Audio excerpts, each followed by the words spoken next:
Gaaffii wabii obbo Taayyee Danda'aa gaafatan irratti murtee kennuudhaaf beellama biraa qabate. Ji'a 5tti dhiyaatuuf hidhaarra kan jiran aangawaan duraanii mootummaa kun torban darbe himannaan 3 irratti banamee ture. Ala ta'anii akka hordofan gaaffii wabii dhiyeeffatanis turan. Namni siyaasaa ifatti dubbachuudhaan beekamanii fi mootummaa keessa turan qeeqaa fi yakkaa turan seera yakkaa fi labsii bulchiinsaaf to'annoo meeshaalee waraanaa cabsuudhaan shakkamanii himataman. Obbo Taayyeen himata irratti dhiyaate mormaniiru. Obbo Taayyeen guyyaa irraa mana murtiitti kan dhiyaatan yoo ta'u, ajajni manni murtii dhaddacha darbe irratti dabarse hanga tokko hojiirra ooleeraa jedhan abukaattoon isaanii BBC'n dubbise. Haala guyyaa irraa ture Hamzaa Hussein abukaattoo obbo Taayyee keessaa tokko ka ta'an Dr. Tokkummaa Dhaabaa dubbiseera. Tokko mirgobii gaafannee ture sana irratti qoratamee ajajni akka kennamu ture sun hin muramne waan ta'eef jijjiirraa beellamaa gaafa tokkotti jedhani. Akkasumas mirga sadarkaa duraa immoo dhiyeessineerra sun immoo ganaa abbaan alangaa gaafa tokko yaadatti kennee sanaa booddee qoratamaa jechuudha. Kabiraan iyyata kanaan dura iyyatame keessaa kophaa hidhamuutu ture. Kophaa hidhamuu kana amma namatti makameera. Sunis kanaa'ee jechuudha. Namni illee dubbisuu jalqabeera. Abukaatoon illee dubbisuu jalqabeera. Kun mirkanaa'eera. Kun waan mirkanaa'eef ajajni manni murtii darbee kenne amma tokko hojiirra oolee jechuudha.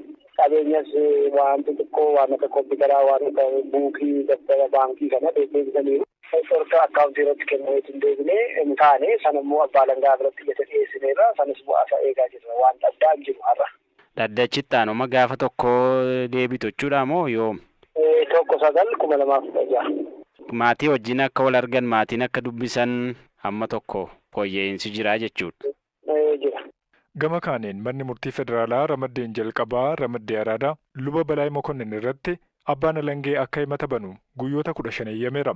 Lubi Balaay sanada sobaatiin baankii daldala Itiyoophiyaa damee mooraa gamtaa Afrikaa keessatti argamurraa doolaara miliyoona 6 fi 50,000 baasuudhaaf yaaluudhaan shakkaman kun guyyaa har'aa yeroo sadaffaadhaaf mana murtiitti dhiyaataniiru. Luba Balaay himata irratti dhiyaate mormaniiru. Dhaddacha har'aa irrattis poolisiin qorannoo taasisu akka xumure ibseera.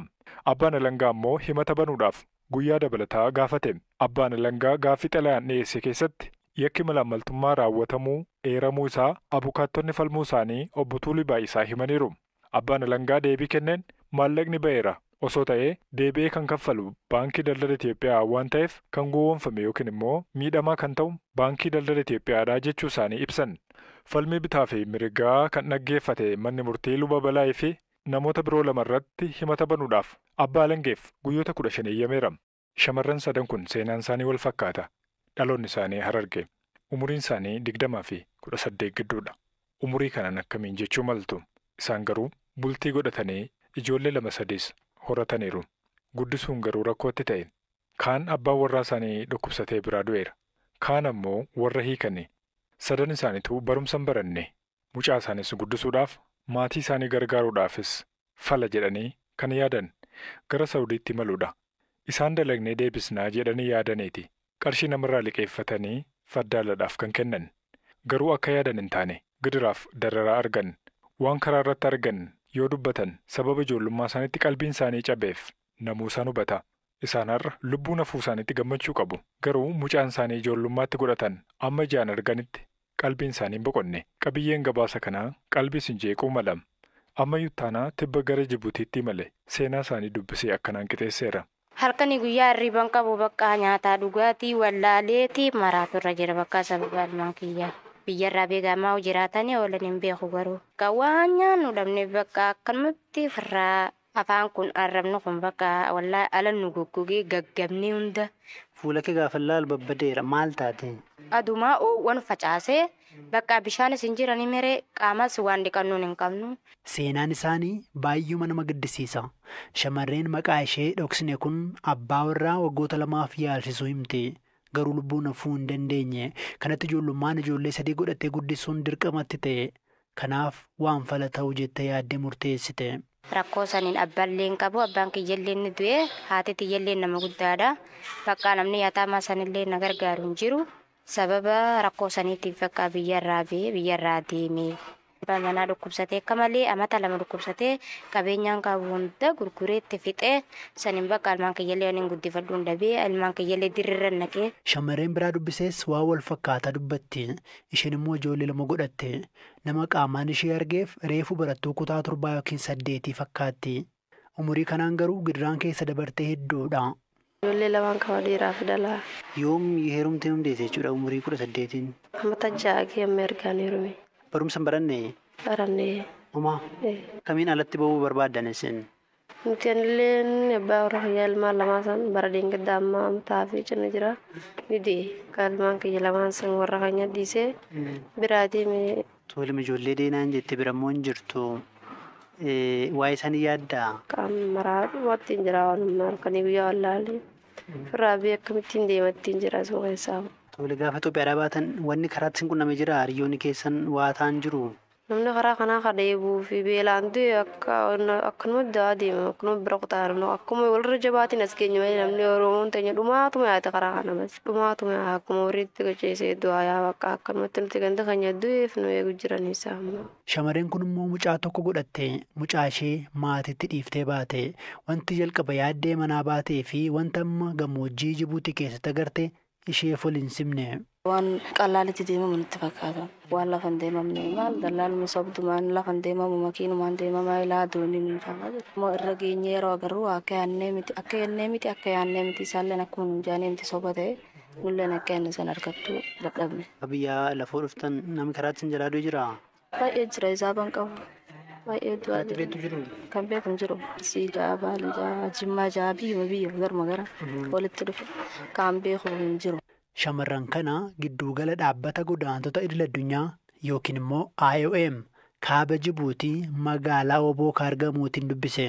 Dafanii biyyatti deebi'uu barbaadu haa ta'u malee karaa seeraan alaa waan ba'aniif dookumentii isaanii qindeessanii biyyatti deebisuun yeroo akka fudhatu dhaabbati UN kunii fi imbaasii Itoophiyaa irraa odeeffadheera. Torban muraasa darbe godaantonni Itoophiyaa 60 ol qarqara Jibuutiitti dhidhimanii du'aniiru. Mootummaan godaantota Saawudii ga'an danqaman biyyatti deebisaa jiraatus ammallee kanneen seeraan ala daangaa cabsanii ba'an inuma jiru. Godaantonni kunneen Jibuutii keessa ba'uun gara Yaman akkasumas Saawudii seenuuf yaada qabu. Yaman keessa garuu rakkoo nageenyaa guddaatu jira. Humnoonni nageenyaa Saawudiis daangaa irratti haleellaa raawwachuun himatamu. Dararaa hedduu arganii kanneen lubbuun hafan lammiilee daangaa cabsanii karaa seeraan alaa imaluu yaadaniif dhaamsa qabu. Biyyi namaa iraarii hin deebinaa namaa harka hin deebinaa daanjaan akkuma akkaan ta'etti meetumaan rakkoo akka dabarre biyya namaa waan sin nama gootu biyya guddoo gaafa danyatana daranii akka biyya namaa hin deebine. Inni fayyaa sammuudhaaf dhimma ijoo akka ta'e qorattoonni kan ibsani. Darbee garuu namoonni irriba keessa otoo jiranii ka'anii adeemu.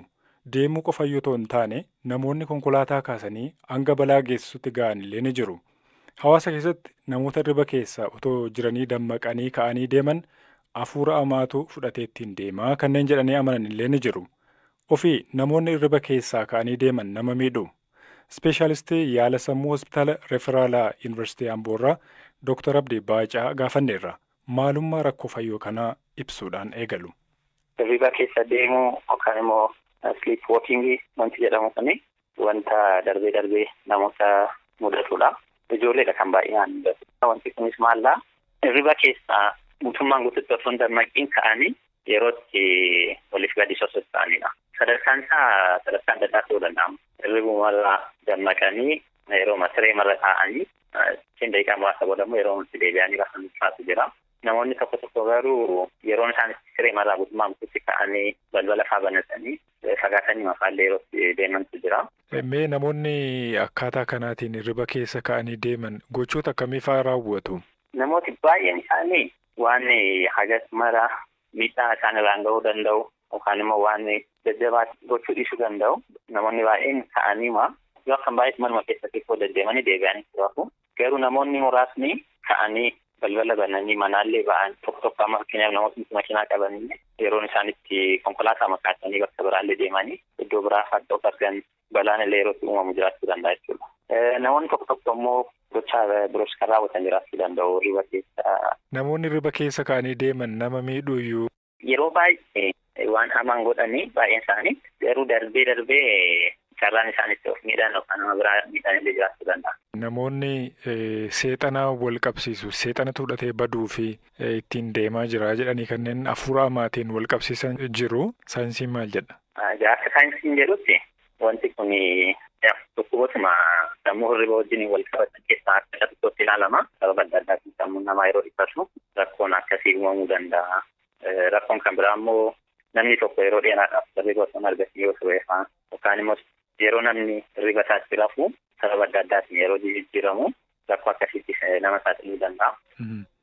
Kan biraa namoonni maatiin isaanii rakkoo akkasii qabanii ijoolleen isaanii carraa rakkoo hirriba keessa deemu kana carraan godhachuu isaaniitti baay'ee ol kaasa.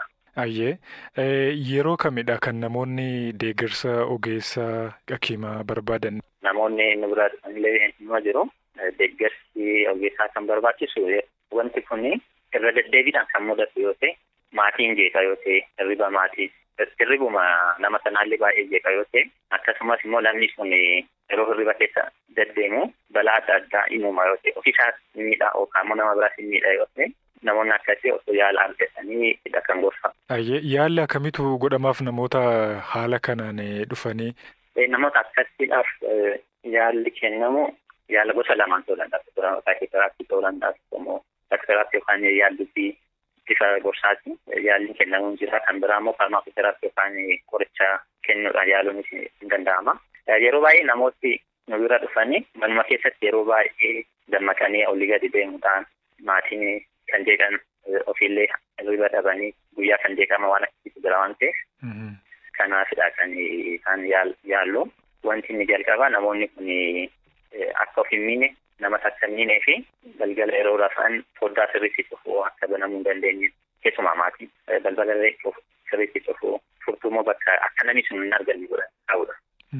Hirriba keessa deemuu yeroo jedhamu kutaan sammuu nama sanaa hangitee dammaqana hangitee hirriba keessa hin taane waan ta'eef keessumaa amma ija wajjiniin yookaan argoo hojii wal qabatti kutaan sammuu jiru yeroo sana irratti dammaqaa waan ta'eef namoonni kun furtuu garuma fuulduraa bakka salphaatti argamuu dandeenye yoo keenya barbaadanii arguu danda'u yeroo sana ijoollee xixinnoo yoo ta'anii maatiin odoo jalaa dhoksanii bakka isaan arguu hin dandeenye kaanii gaarii halkanirra.